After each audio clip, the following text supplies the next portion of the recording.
Let us pray. Gracious God, the giver of all good things, bestower of life and freedom and the joy to come to know you more fully. Thank you for gathering us together in this miraculous setting, this filled with scents of grass and flowers and trees and the sounds of crickets and birds. Thank you for this time together. As we dwell in your word, may your Spirit open up our minds and our hearts and help us to discern the truth that you would have us hear, that we may live out our lives more fully and faithfully. In Jesus' name, amen. Amen. So our reading for today, which I didn't send out to everybody, but you probably know because most of you, I think, have your inserts. This is Matthew 16, 13 through 20.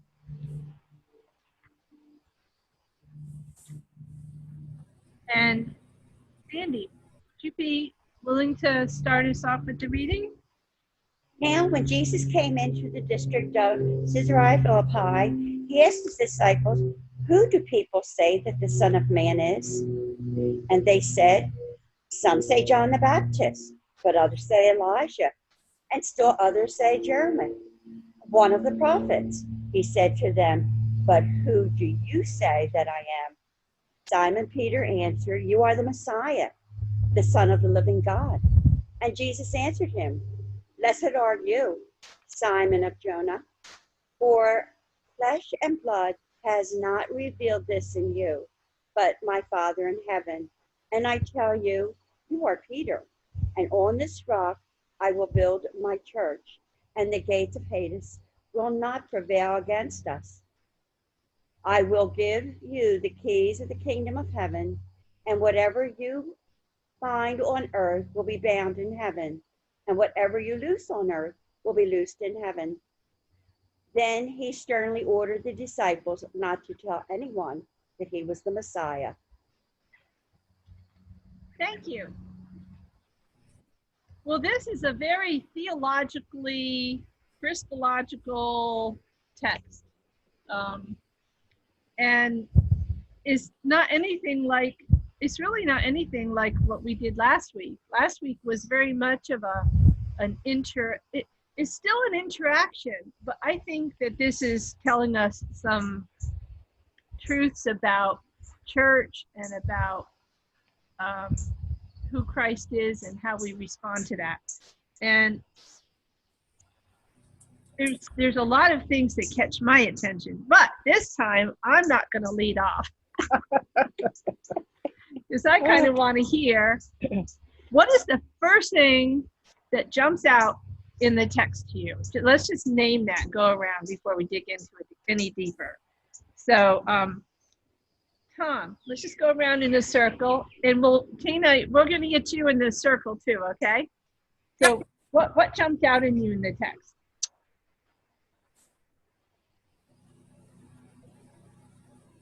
What originally jumped out at me isn't where I spent most of my time thinking. I guess what originally jumped out at me was Simon Peter's declaration.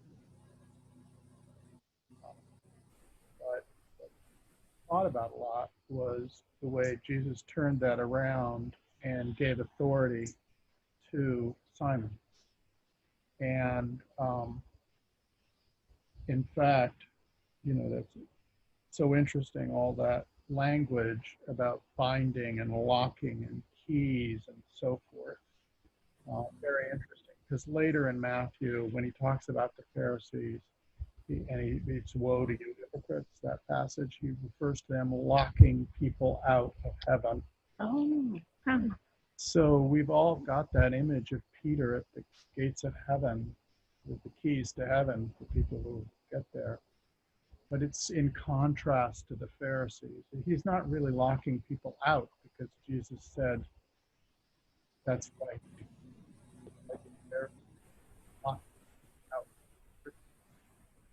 he's giving them the keys to open things up. So I guess to sum up, I mean, my first reaction was sort of, to be honest, ick. It's all this ruler language, which I don't like. That's what I was trying to say, but Yeah, but then I think what's interesting, because I really appreciated what Bill said last week about teachable moments.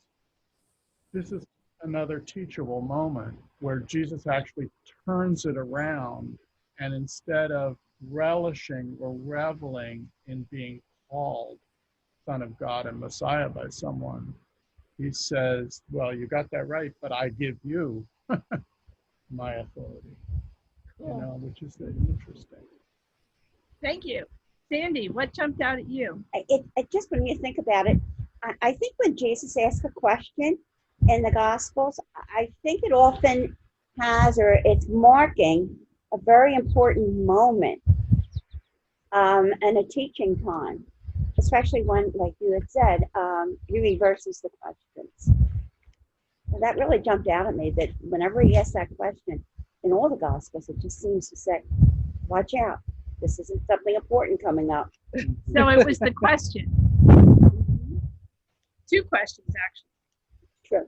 But which was there a question that caught your attention more? Who do you say that I am, or who do people say this? I think who are the people saying that I am, because I think in a way he's gauging. You could think of it as he's gauging his how people are reacting to him. Are they really getting the message that his mission is here for? Interesting. Okay, so I want to come back to that, about Jesus wants to know what people think about him. Okay. Bill, what do you? Bill is right behind you, Tina. Okay. Hi. Bill, what jumped out at you in this first reading? I preached on this passage when I was, and in fact, I was at St. Andrew's, Newcastle, in that space when I preached on this. And the title of the sermon was, "Who do you say Jesus is?" And I grabbed the mic down from the pulpit, walked down the aisle as if I was going to interview folks, and scared them to death. Oh, you Bill. And I proceeded to play different characters, left side, right side, answering all the who do people say I am, who do you think I am. So the question, who do you personally say I am? Tina, could you hear Bill okay? No. Because the microphone's on the other side of The question is, who do you say I am? And I did a sermon on that once and scared the congregation to death. So Tina, what jumped out at you? Well, what jumped out at me is that Jesus saying to Peter, "Blessed are you, for flesh and blood has not revealed this to you, but my Father who is in heaven." So what Peter was saying was not something that he had heard from somebody else or heard from Jesus himself. It was a revelation to him. So the question is, how did he get that revelation then, right? Exactly. I mean, I'm sure there was a lot of speculation, but that does not seem to be how Peter got the message. He says right there, but my Father in heaven. So, that makes the case, for divine direct revelation between God and the person. Or intuition. I mean, I think one of the great things about Episcopalians. One of the great things about Episcopalians, Tina, is that we allow for God to speak to us through all sorts of ways, and one of them is intuition. I think intuition can be, Peter can just have had this as intuition, but but that was God speaking through him. Right. Exactly your point. But Right. sometimes we don't give enough credit to our own. We say, shut up. I'm a very intuitive person, so I can relate to what you're saying. Yeah. Mhm. Kathy, on to you. Fun to me.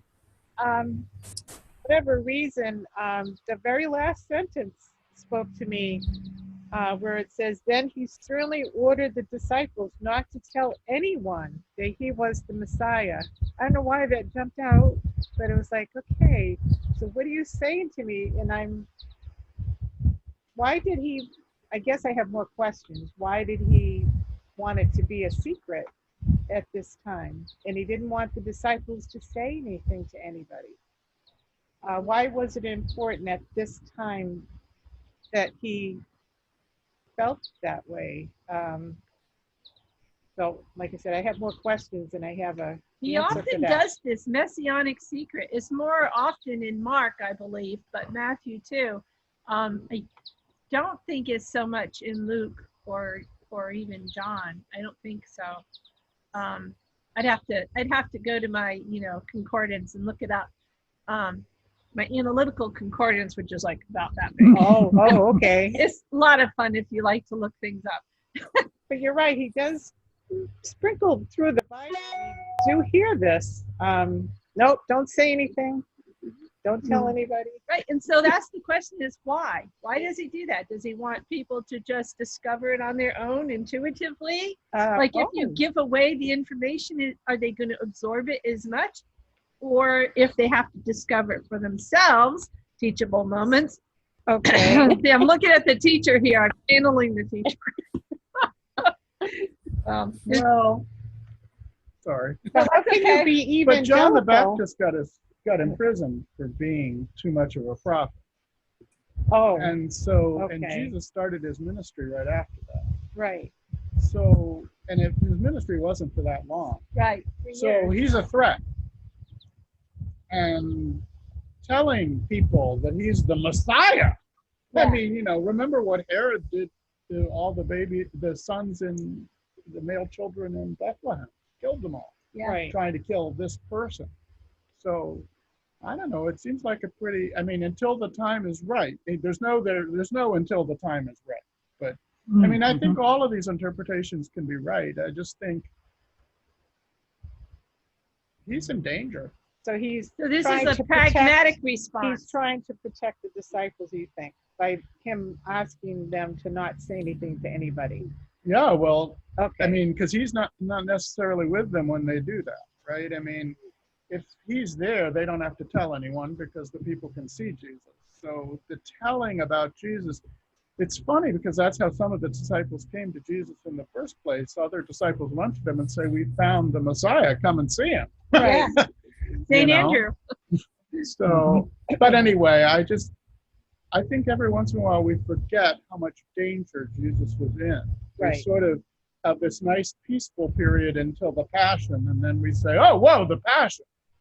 But actually, I think underlying everything, all these arguments with the Pharisees and so forth, there's threat, there's danger to Yeah. him. I think you're right. I think there's truth in all of this. Lori. Oh my God, I'm blessed. Well, most of you have spoken about it, but he calls himself again the Son of Man. He will not call himself Messiah, Christ.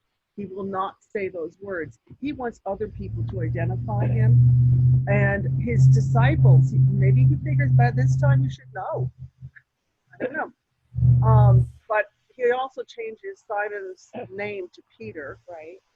And in the last thing on my book, he says they should tell no man that he was the Christ. Now, her reading said Messiah, right? Is there a difference? Messiah is the liberator, the one who sets the people free, the long-awaited Messiah. I'd have to do a comparison about the distinction between Messiah and Christ. My You read- wonderful Oxford Annotated Bible says that some of the texts say Messiah and some of the texts say Christ. And it's just interchangeable, right? Well, It really we don't isn't. really know because some of the texts were transcribed by one person and these are the ancient texts. So Right. they're different copies of the same passage, and some of them say Messiah and some of them say Christ. And so Right. Christ may be a later synonym for Messiah, Messiah being the original Right. Jewish I concept. think that you hit it. Yeah. Yeah. But I think, Yeah. can I say two more little notes? Please So do. this new Oxford Annotated Bible is really fantastic. Yeah. So Caesarea Philippi is where Herod the Great built the great shrine to Augustus Caesar. And it had a huge temple to him and statue to him as the Son of God. Yes. It's an interesting juxtaposition. Yeah, so he Yeah. goes to the district where there's this giant temple to the first of the Roman emperors as the Son of God, and the subject comes up. Again, I don't think it's. The other thing It's a is, little moment being set up. yeah, and the other thing is, he uses the word Son of Man, which is what Lori pointed out. And in Ezekiel, the Son of Man means human, as opposed to Son of God. A Son of Man is human. That's a synonym for human, Okay. male human. Yeah. Okay. But now I have to go back and look. In one of the later prophets, it's a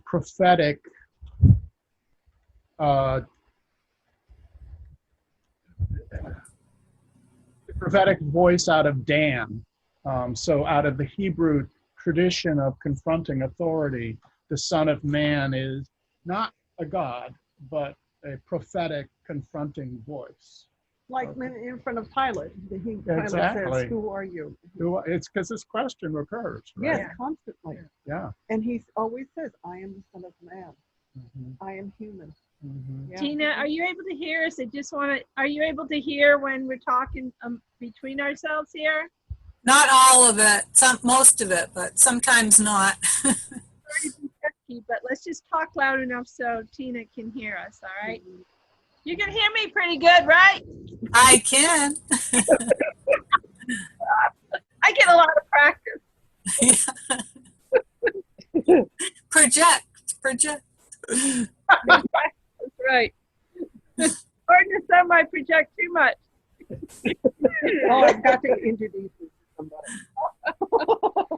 So for me, the thing that initially caught my attention was whatever you bind on earth will be bound in heaven, and whatever you loose on earth will be loosed in heaven. That means no divorce. I think there's another passage that is in Luke, I think, and talks about, whoever you forgive is forgiven, and whoever you don't forgive aren't forgiven. I mean, it's not. I'm paraphrasing here, but I'm still looking up probably. It's right in chapter 18. Oh, here in Truly, I Matthew? tell you, whatever you bind on earth will be bound in heaven, and whatever you loose on earth will be loosed in heaven. Oh, It's slightly different. but it's in Luke, right? No, this is in Matthew. Oh, it's in Matthew. 18:18. So that's a doublet. But isn't there something in Luke about forgiveness of sins? If you forgive somebody their, if you forgive them, their sins are forgiven. But if you retain their sins, you retain their sins. So it's kind of, Luke has taken what Matthew was saying and kind of altered it a little bit, maybe for a later, it's a different interpretation for a different community. Well, But- I've always loved that Luke, if that's where it's from, because you retain the sin if you don't forgive it. Forget. Okay. So that for me, this brings up a very theological question. When I'm attracted to this particular sentence, this verse, because I'm thinking about whatever we bind on earth is bound, like heaven on earth. So there's there's this interaction between heaven and earth. And what we do, particularly as church, right? Church with the keys to the kingdom. Yeah. And what happens, how do we create heaven on earth as part of God's, God's work, being a part, because we're partners with God. So for me, that's where I spend a lot of my energy. But it used to be, who do you say that I am? That was always for me. But then I don't know, maybe it's because of my Baptist roots. That was something that I guess I've heard it so often that I wanted to go on to something a little different to focus But I think you really hit on something really important, because I think, okay, bind and loose are images, right? And Yeah. he uses them with the Pharisees when he's not attracted to Pharisees. So just change it to what you said. Whatever you don't forgive on earth will not be forgiven in heaven by you or the person you're not forgiving, right? Whatever you don't forgive is eternally not forgiven between you. It's a lasting burden. And whatever you forgive on earth will be forgiven in heaven. That's a really stark choice, isn't it? It is. That you're going to go on for eternity being angry and not forgiving. You, as well as the person you're not forgiving. Right. I mean, that's the Lord's Prayer right there, isn't it? Yeah. Yes, Now it here's is. the You're right. interesting thing. So this morning, before I ended up having a little extra free time, which was rare on a morning, but I did because something got canceled. So I was looking through my inspirational bookshelf, trying to find some back pocket meditations for other days. And I pulled out one of Henry Nouwen's little books. It used to be Jenny's, and it's a Henry Nouwen book on, forget the title of it, but it's when he had his accident and nearly died. And so I was skimming through it, and I dog-eared the page that said exactly that. So he thought he was dying, and he felt this amazing presence of Jesus, and he felt like he was being completely forgiven for everything that he'd ever done. Like that, this was just pure reconciliation and healing. And he said he needed. So he pulled over whoever it was from the L'Arche Daybreak community, and he said, please tell anybody that I've ever harmed or caused pain or inflicted any kind of sorrow. Tell them I'm sorry. Ask them to forgive me. And he says, and tell anybody that if they've ever done anything to me in any way, I forgive them. I dog-eared that page. And then all of a sudden today we're talking about it. So, Wow. and I almost brought it with me, and I'm like, Wow. oh, why would I need that? No coincidences. Well, and again, it's interesting because all through this we have the contrast with the Pharisees and the Sadducees. I almost felt sad that we skipped that passage about the Sadducees coming to him and tempting him, so we couldn't say the little rhyme about the Sadducees were sad, you see. Because anyway, you remember that? No, I've never heard because that. the Sadducees didn't believe in the resurrection, as the Pharisees did.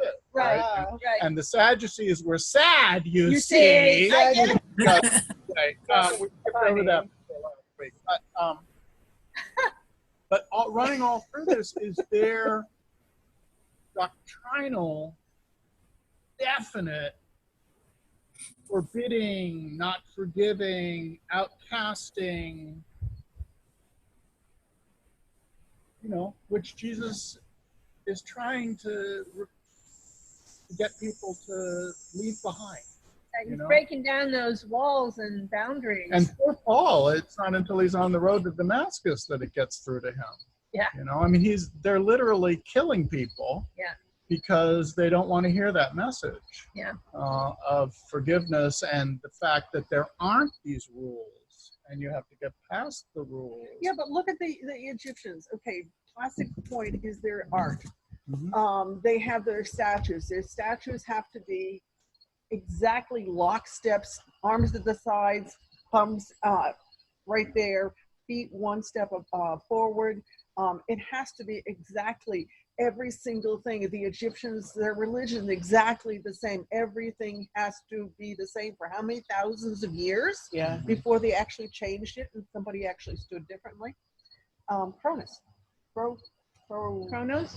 He was the first statue we've got that is actually different. But every single society during that time period, they were lockstep. It had to be this way, or if it was not this way, it was not perfect, and God would not accept it. Jesus is actually the first one because it says, well, he's not really, but anyway,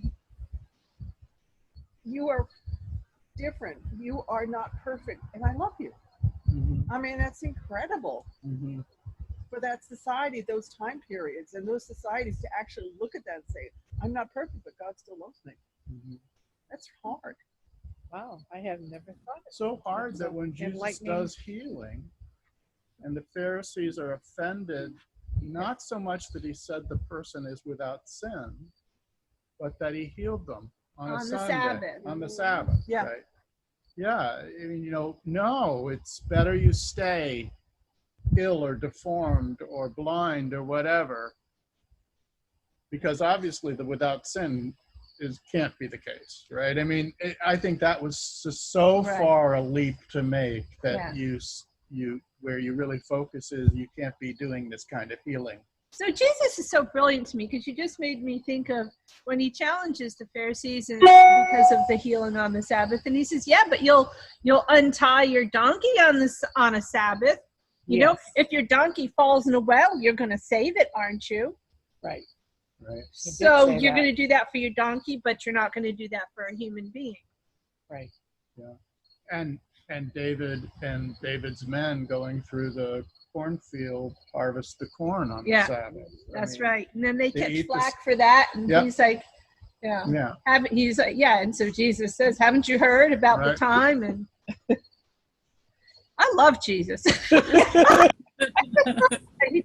like, but you say this, but what about, he's always getting them to like think a little bit more deeply. And so, the next passage, if we don't read yet, where Peter, is trying to rebuke Jesus, and Jesus says, "Get behind me, Satan." Yeah. But, if you read these two together, think how scared Peter was. If he had the intuition this was really God's son, and God's son tells him, "I will give you the keys to the kingdom of heaven and whatever you find on earth," yada, yada. I don't know, if someone said that to me and I actually intuitively, deep down, believed them, I'd be pretty scared of what just happened. Think of the responsibility. My God. That's the thing, the responsibility. I mean, he's the rock. Yes. The rock. Yes. Yeah. But you get to preach about this on the 30th. I'm like, wait a minute. He's talking about. He's taking notes. You notice that. I was already. But you see, this is something that actually I find so beneficial, and I just want to share this with everybody and get everybody thinking about it. From week to week, there's generally a flow from one week to the next. So if you're trying, especially if you're working with a congregation over a long period of time, and you get the broad view, I think about it like in seasons at a time even, then you can actually get some continuity of thought from one week to the next, or maybe a complete contrast from one week to the next. Like 1 week Peter's the rock, and the next week he's like the rock, the obstacle. Wrong kind of rock, Peter. That's a good point. Yeah. See, From the this is the other thing cornerstone about to the Bible study. stumbling It's block. great to help you think through your thoughts and oh, I hadn't thought about that. Like the screen, that was brilliant. That just totally helped me last week. So now I wanted to come back to your question, your thing that you brought up, Sandy. Okay. Before we do that, I just want to share with, it's in Sean's Bible. I had to borrow a Bible. Sure. Because mine's not here. It says, when we talked about not to tell and the fact that you were talking about fear, not to tell, because of the false concept of the Jews who looked for exclusively a national and political Messiah, Jesus told his disciples not to publicize Peter's confession, lest it participate a revolution against Roman. That helps a lot.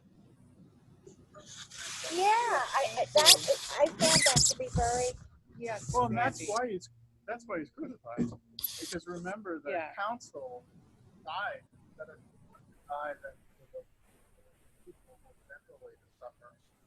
And they say to Pilate, he's claiming to be king of the Jews. Now he doesn't actually claim that, remember, No. but they Yeah. say it. Right.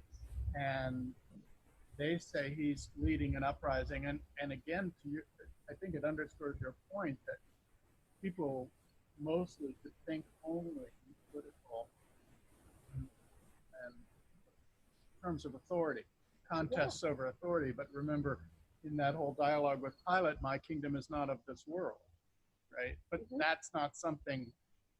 I mean, if you have Augustus Caesar with temples saying he's the son of God, he's also the emperor, and all these emperors are actually divine, right? And you worship them as divine, then it's not a political environment in which you can say, my kingdom is not of this world, I'm divine in a different way. No.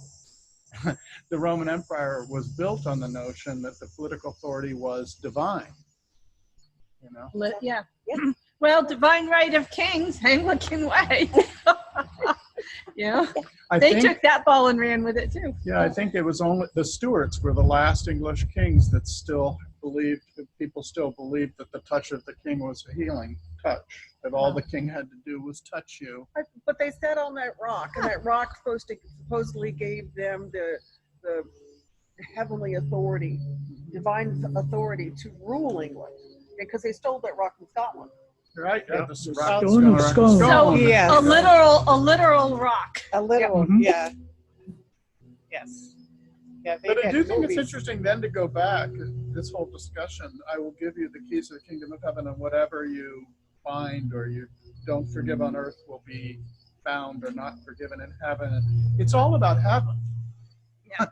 It's all about the consequences of what we forgive or don't forgive, what we bind or lose here is what lasts, what is eternal, right? We have choices. It's not about whatever you bind on earth will be bound here on earth.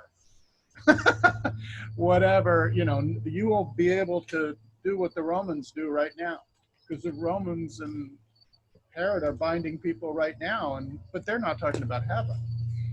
I'd be curious.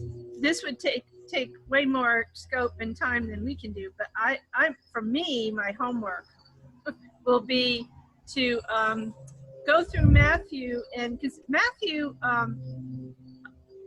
talks about a lot about the weeping and gnashing of teeth and in eternal damnation kind of a stuff, and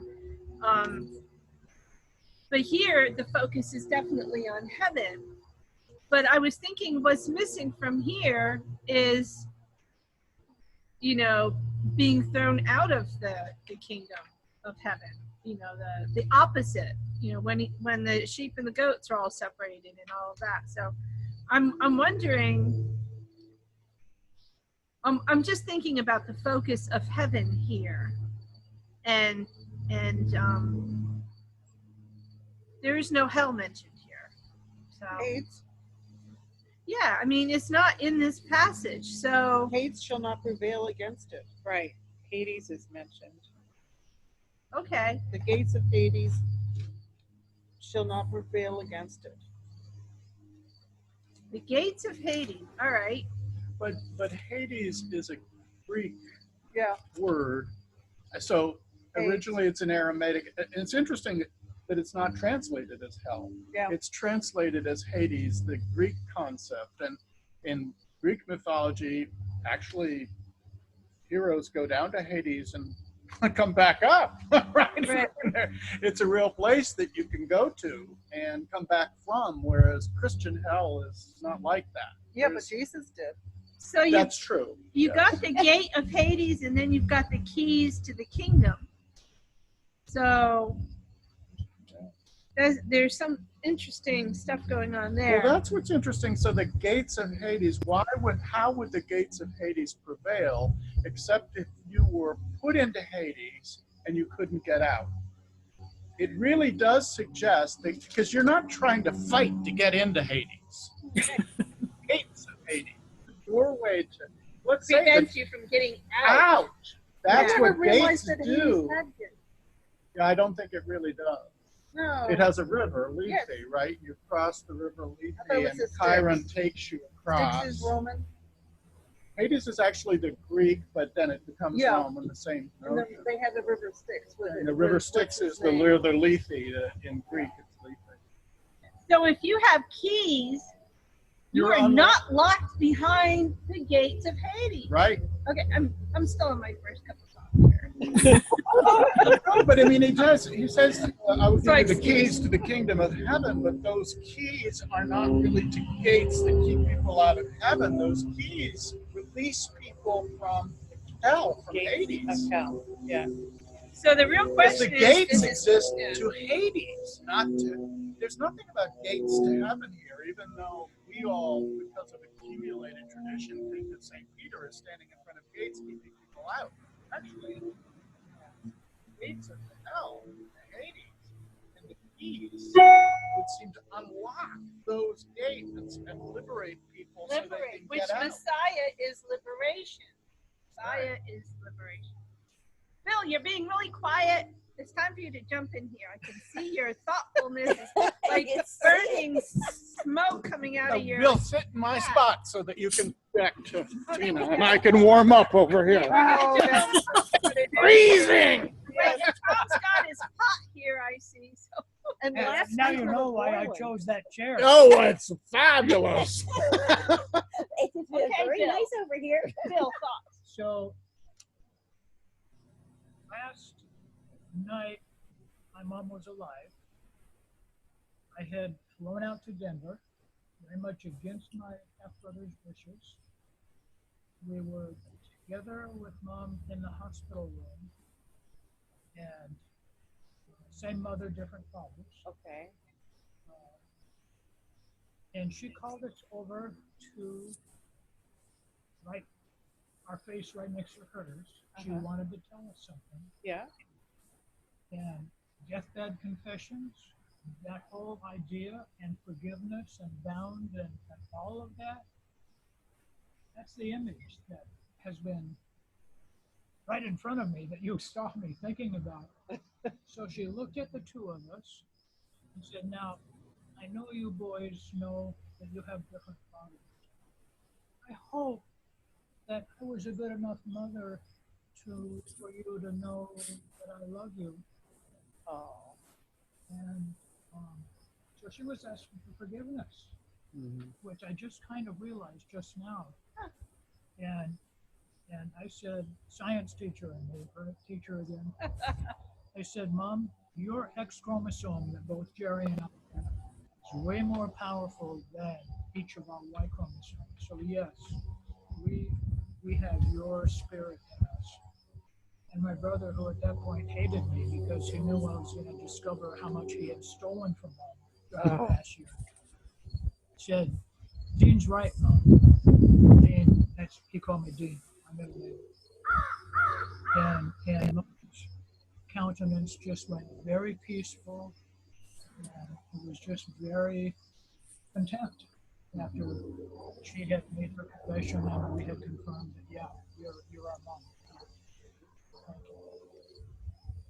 You know, I was thinking about this also when I read the little Henry Nouwen book this morning, because when I was with my sister, when she was dying, sorry, the anniversary of her death was this past week, so she was really one of the few people I would call a saint.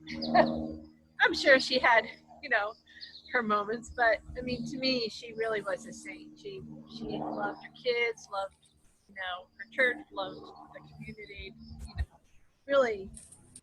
And so she was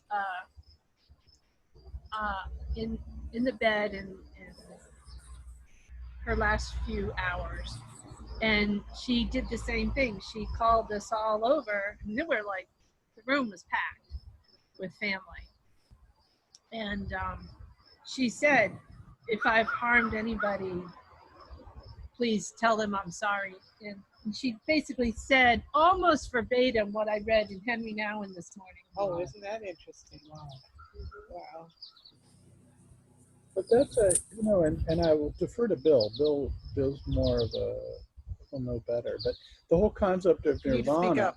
Oh, sorry. The whole Speak concept up. of nirvana is one of kind of letting go to a place where all these things don't control you.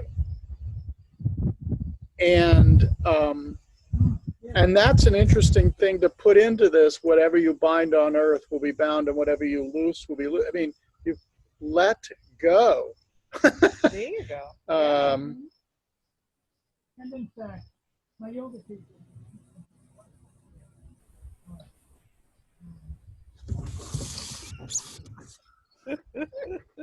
kind of pushed me to forgive my brother. And it took me a few days to digest that. But when I did, I felt free in a way that I hadn't for years. Mhm. And I felt the weight lifted. And it was binding me more than it was binding Joey. Yes. Yeah. So Yeah. that whole nirvana, let Wow. go, yeah, I think this passage is saying the same thing. Let Well, go of this, because it'll destroy you. Well, and also, so wait, I gotta jump in here. can I just say one thing about, but Bill's description of his mother's face was what brought me the concept of nirvana. Yeah. That was the moment I thought of nirvana. Mhm. So I just wanted to say that's why it popped into my head. Sylvie had the same look of nirvana. She did. There was a peace that passes all understanding. Yes. That was it. So another thing that's kind of connected to this, and I just noticed, I was skipping ahead to see about Hades, and the commentary. This is the New Interpreter's Bible 13-volume commentary set. It has essays as well as dual readings. So it has the NIV translation side by side with the NRSV translation. But it talks about the gate of Hades. Hades is the realm of the dead, not the place of punishment. So, and in the passage here, Simon says, "You are the Messiah, the Son of the living God." And so I think that maybe there's a message that's trying to be given to us about what is life, and what gives us life, and what gives us, and what promotes death or decay versus what promotes life and blessing and, you know, healing. So maybe there's something about that too in the nirvana. It's like, if we are subject to a living God, then we should do the things, we're invited to do the things that offer us life and hope, and don't send us to the place of death. And holding on to pain and anger, that's not promoting life. No, No. it's So, decaying. Yeah, that's what that just made me realize. Holding on to that anger about whatever. You're not living in God's world when you're holding on to pain that way. Yeah, you need to forgive, and then you'll feel that contentment, that the love of God. There's another maybe teachable moment here when you think about it, which is Jesus's enthusiastic reaction to Peter. Peter is like Mr. Spontaneous, Mr. Up and down, Impulsive. and maybe Impulsive, yes. maybe Jesus he's being a good teacher, and he's recognizing the passion and enthusiasm in Peter. Peter, without even knowing that he has the right answer, leaps up with the right answer, and Jesus says, "Hey man, you're right." But it's not just you're right technically, you're right intellectually. You're right to be passionate. You're right to be enthusiastic. You're right to be in the moment and celebrating like this. You know what? And that's the thing about Peter. He gets a bum rap for yin and yang, right? But at least what Jesus is saying is, hey, that energy, that's the rock on which I'm going to build my church. That enthusiasm, that's what he's reacting to, not necessarily because Jesus knew who he was. I mean, by this point, Jesus knows who he is, and he's asking them, "Who do you think I am?" But then Peter jumps up with this, and it's more even than Peter knows what he's saying. But Jesus is saying, "Hey, great for you. I mean, for you, I'm going to give you." And I would agree with you on that because Jesus is, elsewhere in one of the Gospels, he says, "Let your yes be yes, let your no be no." He doesn't want lukewarm. Okay, Right. there you go. He Yeah, wants yeah. he wants commitment. He Yes. wants you to. He puts 100% skin into the game, and he wants the same from us. Yeah, he does. Yeah, he does. And I can so relate to Peter. I mean, I used to be known as the teacher's pet because I would be all ready for class, and then at seminary, especially, so finally the teachers would actually pull me aside and they'd say, "Okay, so we know you are fully prepared, but we need to try to draw others into the conversation, the ones that don't want to, participate." And then he's like, I'm thinking of one in particular who said, so it became an unwritten contract between us. Yeah. And there'd be a dozen or 16 of us in the classroom. And he would be, trying to elicit answers from the students. And there'd be like this, non-responsiveness, nobody's, no interaction. And finally I would get the desperate look and it would be like, "Okay, go ahead." So I was like the back pocket meditation. Isn't that funny? It's like, let's get others, but if they don't step up, then come on. And then the other students would sometimes sit next to me and they'd say, "We're just going to learn through osmosis." Yeah. Anyway, it was fun. I loved seminary. I do love this learning environment. I mean, I really do. I love hearing everybody's interactions and thoughts. And it broadens my perspective so much.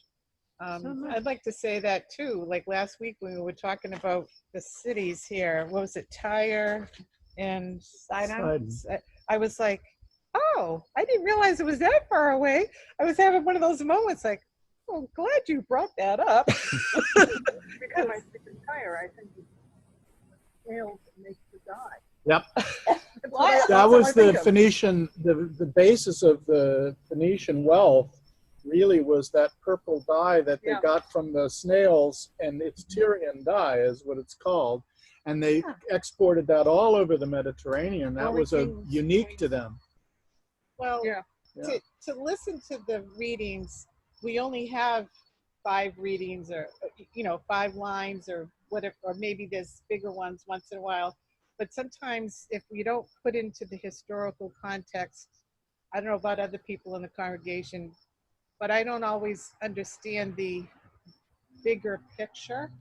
So these gentlemen walked long distances when you think about going from Palestine to Lebanon or Syria or Jordan. That's really far away.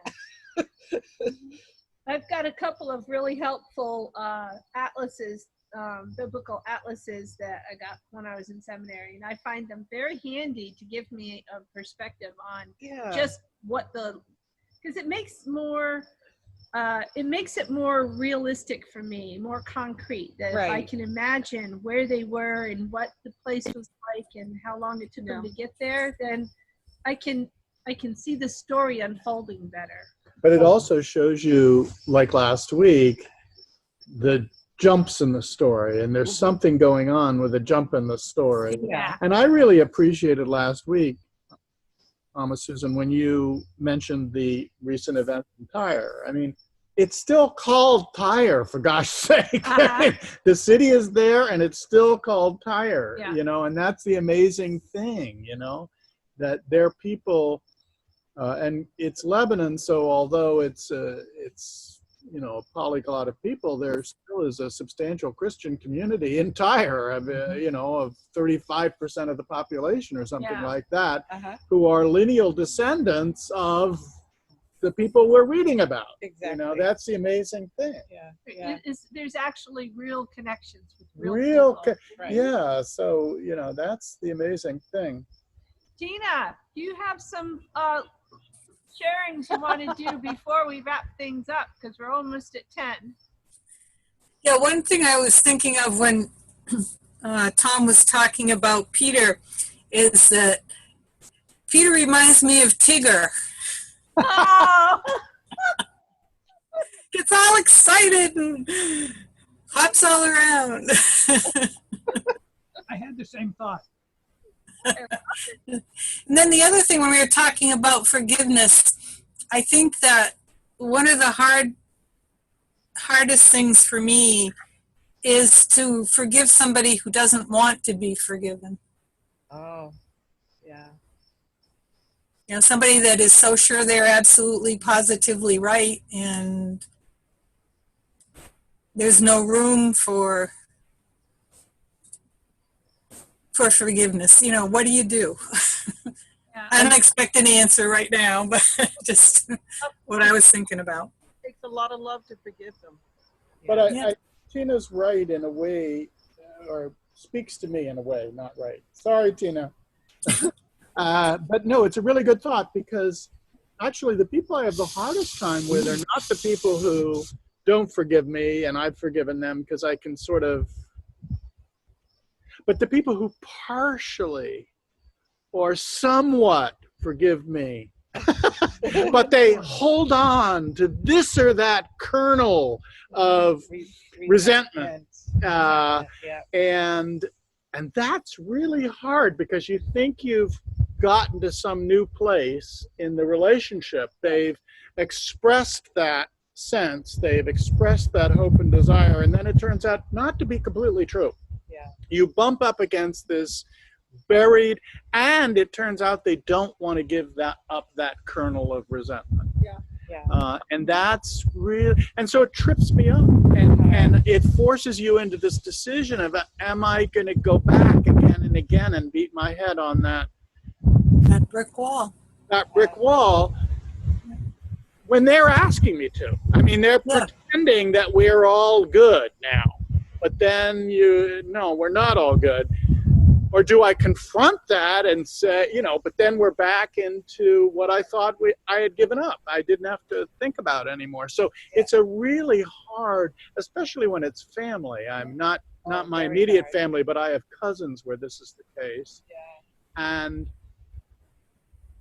their resentment is that my childhood and my family was Ozzie and Harriet, and their family was a nightmare of epic proportions. That's nothing I can really do about that. They're just angry about, but there's so much hurt there.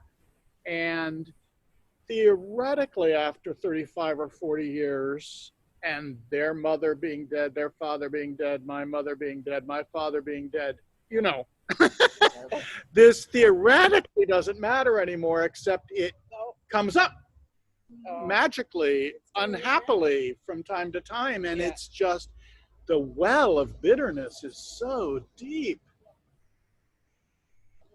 I'm afraid my reaction is to steer clear. I don't want to go back there. I don't want to, not to what they suffered, but to our. What's even more difficult is when that person that has this bitterness or whatever and resentment, and they're not here anymore. Yeah. So they're gone. And I find that, okay, how do you deal with that? And because personally, I want to move on. It's important to move on, because if we don't, then we're the ones that are like dying inside. We're the ones that are suffering. Right. So I think that it's hard to let go, but it's something that we have to pray about and really work on it. Asking God's help is his ability to show us how to cross that over. How to say, I forgive them. I don't know what else to do.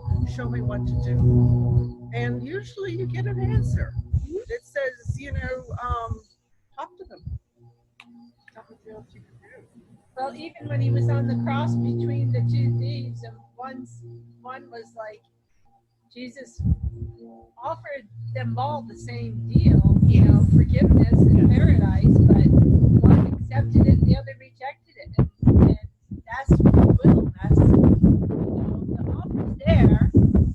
So, you can only put it out there, and then whatever the person holds on to and binds is on them. And There's the And bind. Hades, the gates of Hades is holding them in. It's that like goes back to mysticism and the idea of the cell, the self-imprisonment within the cell. And I don't want to be in a cell. Yeah. That brings me back to my yoga teacher. Right. After I forgave my brother, she said, very wise woman. She said, so, are you praying for him now? Mm-hmm. Oh. And I said, no. So the next morning, he went on my prayer list. And so I told her that. Yeah. And the next question, you can probably guess, was, have you called him? Oh, wow. No. I have no intention at this time of doing so, but if he called me, I would answer the phone and engage civilly and let the conversation go where it goes. The fact I haven't called him yet is sitting there in the back of my head, like, next step maybe. Or maybe not. Does he want to be called? Yeah. I've gone through this. Okay. Okay, and discovered, again, with cousins, who did not want to be called. Oh. And so that's why I think, that was the only explanation I could have for why because theoretically the hatchet's buried, we're all on good terms, but actually they haven't quite gotten to that same place yet. So you have to be thinking not just about your own, but them too, right. I think. Mm-hmm. I'm going to draw this to a close now with a prayer. Let us pray. Holy God, lover of us all, we thank you for your immeasurable love, and we ask for your help with our attempts at our imperfect love. Help us to discover you as the living God.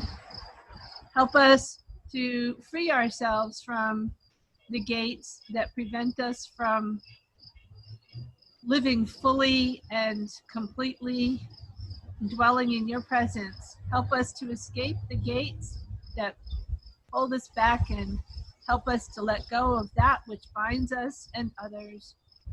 We ask your Spirit to be with us in all things, and in all places, loving us always. In Jesus' name, amen. Amen. Amen. Go in peace, everybody. Thank you. Thank you. Wow. Another rich and Thank you, Tina, for being with us. Neil Lara. Thank you. Tina. Bye-bye, Tina.